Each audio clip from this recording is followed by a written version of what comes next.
Welcome all to the today's talk discussion. So today we are going to discuss appendicitis in pregnancy. It is one of the most common non-obstetric surgical emergency in pregnancy. Incidence is around 1 in 800 and it is generally diagnosed in around 1 in 800 to 1 in 1500 cases. Most commonly seen in second trimester. Per se, pregnancy does not increase the risk of appendicitis. In fact, there is a slightly lower risk of or incidence of the appendicitis. There is a diagnostic difficulty of appendicitis during pregnancy, and that leads to the increased risk of perforation. It may be because of the position of the appendix might be getting changed. There are certain anatomical factors which are there. So there is a diagnostic difficulty and hence the risk of perforation. So complications may be severe if it is associated with pregnancy. Okay. So the main thing about the appendicitis is it is atypical presentation. Investigations are not reliable and management is always dilemma whether to operate or whether to deliver the patient or whether to go ahead with the conservative management. Okay. So pathophysiology, it is the enlarged uterus that displaces the appendix. Okay. And now, not only that, there is a stretching of the abdominal wall and there is a guarding and the rebound tenderness, which are the typical signs. They may not be that typical in pregnancy. Even pain may not be localized. Normally, what we say that right iliac fossa, McBurney's point tenderness, they may not be that much typical in pregnancy. So guarding and rebound tenderness may be a typical site of the pain may be atypical, and because of the enlargement of the uterus, there is a displacement of the appendix. Okay. So clinical features, what we see in a non-pregnant state, it is the central or periumbilical pain, which gets then localized to the right iliac fossa, that is the McBurney's point, and it is associated with anorexia, nausea, vomiting, fever, guarding, rebound tenderness. This is very typical of classic appendicitis in non-pregnant status. But in pregnancy, pain can be anywhere on the right side of the abdomen, generally associated with GI symptoms such as heartburn, diarrhea, constipation, etc. There will be urinary symptoms and there may be malaise only. Okay. And if you see this particular chart in non-pregnant status, you will find that right iliac fossa is pain is seen in 95% of patients. Generally, it is associated with nausea, rebound tenderness, guarding. These are seen in 90% of cases in non-pregnant women. So right iliac fossa, nausea, rebound tenderness, guarding, which are the prominent features of the non-pregnant status. And if you see in pregnancy, right iliac fossa pain is seen in 75% of patients, and maximum presentation is 85% cases is just the nausea. Okay, so there will be nausea, rebound tenderness, and is seen in 80% of cases, while rectal tenderness is in both cases it is 45%. Guarding here it is only 50%. So if you see, the most common presentation may be the nausea and right iliac fossa pain. That could be the only presentation. While in non-pregnant status, it is right iliac fossa pain with anorexia, with rebound tenderness, and with guarding. Okay, so that is what we have discussed. A typical presentation of appendicitis. So blood test, normally there is in leukocytosis, which normally also seen in pregnancy. Okay, so that is not a reliable. Then CRP is also increased. It supports the inflammation, but that is also non-specific during the pregnancy. Okay, then ultrasound is the first line of investigation. What you will see, there will be non-compressible tubular structure. Diameter is more than 6 millimeter. Sensitivity is around 65 to 100%. However, specificity is 83 to 96%. However, there are limitations, maybe because of obesity, advanced gestation, and finding the diameter more than 6 millimeter is an operator dependent finding. The next is the MRI, which is the second line, but the best test will be the MRI. Indication, when you have inconclusive ultrasound, go for MRI. Sensitivity is 91%, specificity is around 98%. There is no radiation and hence it is preferred. Okay, so MRI is the investigation of choice if the USG is inconclusive. Then coming to CT scan. Sensitivity is around 86%, sensitivity specificity is around 97%, but there is a risk of radiation. So only if MRI is not available, then we may think of CT scan. Differential diagnosis may be cause, we may think of obstetric cause or non-obstetric cause. In obstetrics, it can be ectopic pregnancy, which may present as acute abdomen, or threatened miscarriage, placental abruption, uterine rupture, chorioamnionitis, preeclampsia, HELP, etc. Then non-obstetric will be gastroenteritis, pyelonephritis, musculoskeletal pain, ovarian cyst accident, fibroid degeneration, gallbladder disease, etc. Okay. Then management of appendicitis in pregnancy. The core principle is the definitive treatment is the surgery. Okay, it is the appendicectomy that is the treatment of appendicitis. The decision will be based on the clinical features, examination, and imaging. If you delay the diagnosis, it will lead to the perforation. Okay, so delay will lead to the dangerous or the complication that will lead to the perforation, and that is associated with the fetal loss also.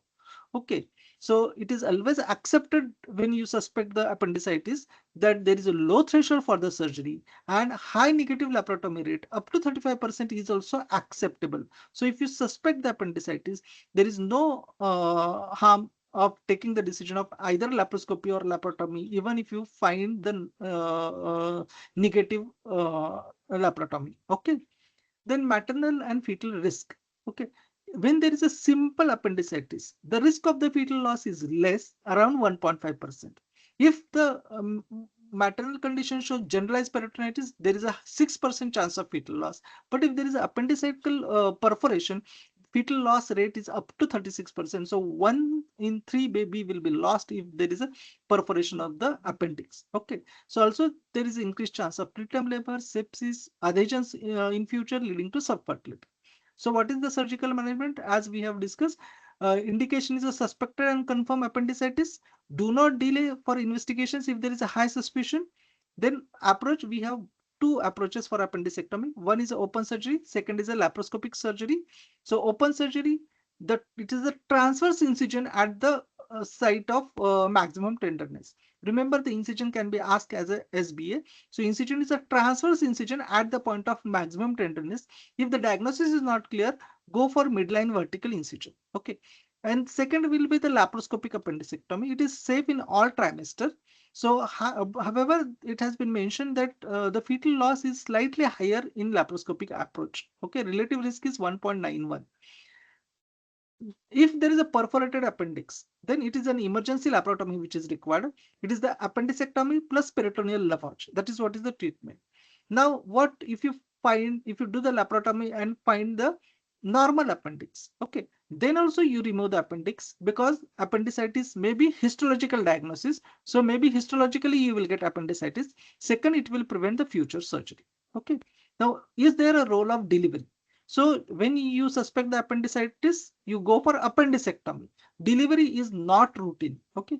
Caesarean section is rarely indicated along with the appendicectomy. Indications will be only for obstetric reasons if there is a fetal distress or term pregnancy with reason for delivery. Okay, that will be the only indication to perform the delivery or caesarean section when there is an appendicitis. Then critically ill patient, we may consider the delivery in these cases because it will improve the maternal resuscitation. So when the patient's condition is critical, that time the delivery may be considered because it is likely to improve the maternal condition. Okay, so avoid caesarean section in peritonitis. There is increased risk of infection, increased risk of adhesions, and increased infertility risk. Okay. So is there a role of medical management? So medical management is only in cases of chronic appendicitis. So chronic appendicitis in pregnancy, where there is a ruptured appendix, however, it is contained locally. That is, there is a walled off abscess. Okay, so clinically there will be well looking patient, prolonged symptoms. You may get a right iliac fossa mass plus abscess on ultrasonography. Management here is a conservative. Go for antibiotics, IV fluids, and monitor. There will be recovery of the patient, and then the surgery can be planned. So for this, evidence is limited. If stable, then surgery can be delayed, and these patients can be operated in the postpartum period. Definitive treatment can be given in the postpartum period. However, individualized decision. So this is not a very typical or standard management, but only in certain cases when there is a walled off abscess, the conservative management can be tried. Okay, but you need to have the stable patient, well looking patient, prolonged symptoms, there is a right iliac fossa, well localized mass as such. Okay, and then the postpartum the treatment can be given. Okay, so perioperative, we will cover gram positive, gram negative, and Arab cover. Cephalosporin plus metronidazole is preferred. Safe antibiotics are penicillin, cephalosporin, erythromycin, azithromycin, clindamycin, metronidazole. And what is to be avoided? Aminoglycosides, because it causes ototoxicity. Tetracycline, it has damages teeth and bone. Trimethoprim, nitrofurantine, quinolones are to be avoided. Okay. General anesthesia has got 17 times higher complication risk. There may be issue with the intubation, aspiration, and rapid desaturation. Because of pregnancy, there may be difficult intubation also. Regional anesthesia is preferred. However, risk is of that of the hypotension. Okay, so intraoperatively, it is the left lateral tilt which prevents the aortocaval compression. Avoid uterine manipulation and keep intra-abdominal pressure less than 12 millimeters of mercury. Okay, so tocolysis is not routinely preferred. General anesthesia itself has got a good tocolytic effect. Fetal monitoring, if it is more than 24 weeks of pregnancy, pre and post-operatively CTG is to be done. Intraoperatively, only if intervention is possible. Then CTG changes, there may be tachycardia or decreased variability because of the maternal compromise. Then what we have to do, check for the oxygenation, hypotension correction, and hypovolemia correction. Analgesia, opioids are safe. However, NSAID is to be avoided after 32 weeks of gestation because there is a risk of PDA closure. Thromboprophylaxis will be required because it is an operative condition. So we will give the thromboprophylaxis. Pregnancy itself is a hypercoagulable state. So LMWH and stockings. Effect of surgery on pregnancy. Miscarriage rate is around 10.5%. In first trimester, there is generally all or none effect in the first trimester. Second trimester is the best time for the elective surgery. And third trimester, there is an increased risk of preterm labor. Preterm labor may be because of sepsis plus uterine irritation. If it is after 34 weeks of gestation, labor may be allowed. But if it is 34 weeks, less than 34 weeks, we will consider tocolysis. Okay. So antenatal steroids between 24 to 34 weeks of gestation if there is a risk of preterm birth. We will give bitmethasone 12 milligram, 2 doses at 24 hours apart. And if there is a severe maternal sepsis, then it may be avoided. Okay. So critically ill mother, immediate surgery plus delivery. Mother is always priority. Okay. Abnormal CTG, correct the maternal status first. If persists, then only you deliver. Okay. If it is a term pregnancy plus appendicitis, it is the appendicectomy first and cesarean section only if obstetric indication is there. Okay. So other differential diagnosis will be ectopic pregnancy. We need to rule it out. Okay. GI symptoms may be misleading and there can be delay may lead to the fatal risk. Okay. Pyelonephritis may lack classic urinary symptoms. There may be pyuria. Okay. Suggestive of pyelonephritis. Then help preeclampsia. There will be pain, vomiting, etc. Look for hypertension, proteinuria, abnormal LFTs, platelets, etc. Next differential diagnosis is a chorioamnitis. It may mimic appendicitis. If there is a history of PROM or false smelling discharge, we'll think of chorioamnitis. Okay. Now, what are the special situation? Uh, Labor diagnosis is almost impossible. So there can be delay in the diagnosis of appendicitis until the post delivery. Okay. So management principles. It is a multidisciplinary approach involving the obstetrician, surgeon, and anesthetist. Okay. Generally there is a controversy, should we deliver the baby or not? Okay, so delivery, it's not routine. Okay, consider gestational age, maternal condition, and the fetal status. Appendicectomy is easier post delivery versus risk of operating in sepsis that one needs to balance. Okay, so take home message is that atypical presentation, high suspicion is required. Then increase TLC count, use CRP plus imaging. Okay, because WBC count is unreliable. Okay, ultrasonography is the first investigation. Next will be the MRI. Always exclude ectopic pregnancy. It is the multidisciplinary management. Delivery decision is individualized. Surgery is the gold standard. Then do not delay because it will lead to the increased risk of perforation. Accept negative laparotomy. MRI is the best imaging adjunct. Caesarean section along with appendicectomy is rare, not required basically. Maternal condition is priority. GA risk is high, so prefer regional anesthesia, and antibiotics are mainly adjunct and not the definitive. Okay. We have few SBS on this topic. Bina madam, would you like to go through this SBS? Sir, I think she got disconnected. Okay, okay. You continue, doctor. Yes, sir. A 24-year-old primary gravida at 20 weeks presents with suspected appendicitis. Diagnosis is uncertain despite ultrasound. She has persistent right-sided abdominal pain and raised CRP. What is the most uh, what is the most appropriate next step? Uh, it is to proceed to diagnostic laparoscopy. C. Yeah. So she's 24-year primary with 20 weeks and suspected appendicitis. So proceed to diagnostic laparoscopy. Low threshold for surgery in pregnancy. Delay will lead to increased risk of perforation, increased risk of fetal loss. Negative laparoscopy is acceptable. And when in doubt, operate early rather than delay. Next. A pregnant woman undergoes appendicectomy for suspected appendicitis. Intraoperatively, the appendix appears normal. What should we do? Still, we have to see. It is C. Remove the appendix. Yes, even if the appendix is normal, we will remove the appendix because there can be the diagnosis can be Histological. histologically and prevents future diagnostic confusion, and procedure is otherwise low risk. Okay, so normal looking appendix should still be removed. Next. A 28-year-old woman at 30 weeks gestation presents with perforated appendicitis and sepsis. What is the priority in management? C. Emergency laparotomy and appendicectomy.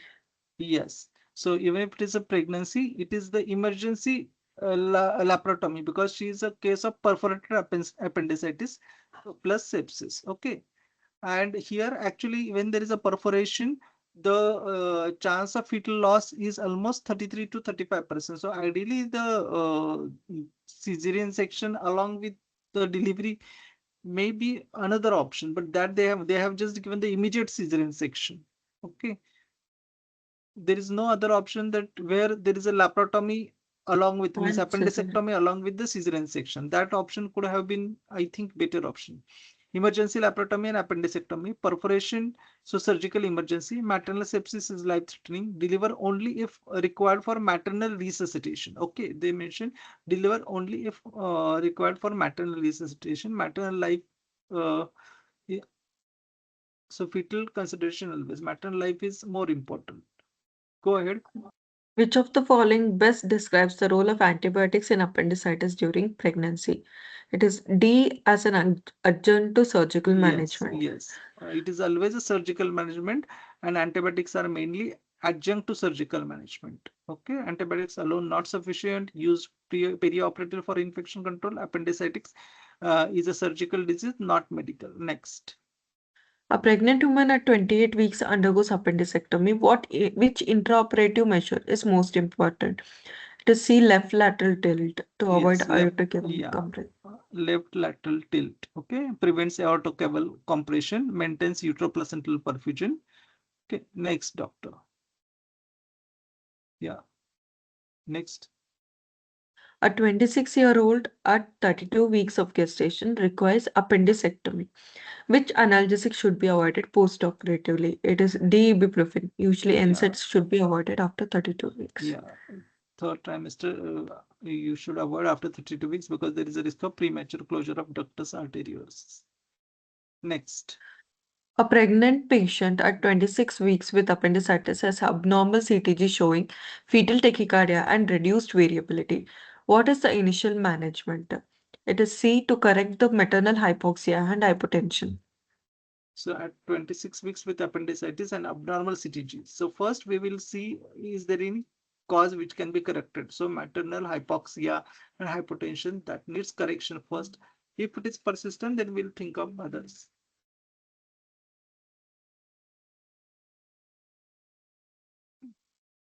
So, correct maternal hypoxia and hypotension. CTG abnormalities are often due to maternal compromise. So, correct oxygenation, hypovolemia, hypotension. So, basically, thinking to remember is fix mother, fetus improves. Okay.